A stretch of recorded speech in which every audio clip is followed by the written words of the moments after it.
Warning വന്ന് പോയ കാര്യമാണെന്ന് എല്ലാവർക്കും അറിയാമല്ലോ. അപ്പം എൻ്റെ അശ്രദ്ധ മൂലം വന്ന സംഭവിച്ചതാണ്. അപ്പോൾ ഇത് അത് പക്ഷെ നിങ്ങൾ ഒരുമിച്ച് പറയണേ. വാണിംഗ് വന്ന് പോയതാണെന്ന് പറയാം. ഞാൻ പറയാം. വാണിംഗ് വന്ന് പോയതായിരുന്നു. പക്ഷെ ഞാൻ എൻ്റെ ശ്രദ്ധ മൂലം സംഭവിച്ചൊരു കാര്യമാണ്. അത് ഇപ്പോൾ എനിക്കറിയില്ലായിരുന്നു. അങ്ങനെയൊന്നും ലൈവ് എടുക്കുമ്പോൾ അവർ പറഞ്ഞതിനനുസരിച്ച് ഞാനും അങ്ങനെ പറഞ്ഞ കാരണമാണ് അപ്പോൾ ചാനൽ ഇങ്ങനെ ആയി പോയത്. ഇപ്പം അത് കിട്ടുമ്പോൾ എനിക്ക് കുഴപ്പമില്ല.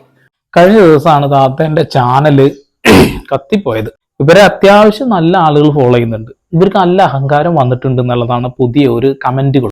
അതുകൂടാതെ ഇവരെ ചാനൽ പോയി എന്ന് പറയുന്നത് ഇപ്പൊ വീഡിയോ എടുത്തു കൊടുക്കുന്ന ആളുകൾ കട്ടെടുത്തതാവാനും ഹാക്ക് ചെയ്താവാനാണ് സാധ്യത ഉണ്ടെന്ന് പറയുന്നത്. പക്ഷെ അതിനെല്ലാം നിരാകരിച്ചുകൊണ്ട് താത്ത തന്നെ പറയുന്നുണ്ട് അവരെ കയ്യബദ്ധം കൊണ്ട് എന്തോ സംഭവിച്ചു, ഡിലീറ്റ് ആയിപ്പോയി എന്നാണ് പറയുന്നത്. റിക്കവർ ചെയ്തെടുക്കാൻ കഴിയുന്നില്ല എന്ന് പറയുന്നു. പാവാണ് ഈ താത്ത. ആദ്യം അത് പറയാം. ഇവര് ജീവിക്കാൻ വലിയ കഷ്ടപ്പെട്ടുകൊണ്ടിരിക്കുന്ന സമയത്ത് പടച്ചവനായിട്ട് അവർക്ക് കൊടുത്ത ഒരു വഴി ഇതാണ് എന്ന് പറഞ്ഞുകൊണ്ടാണ് അവർ വീഡിയോ ചെയ്യുന്നത്.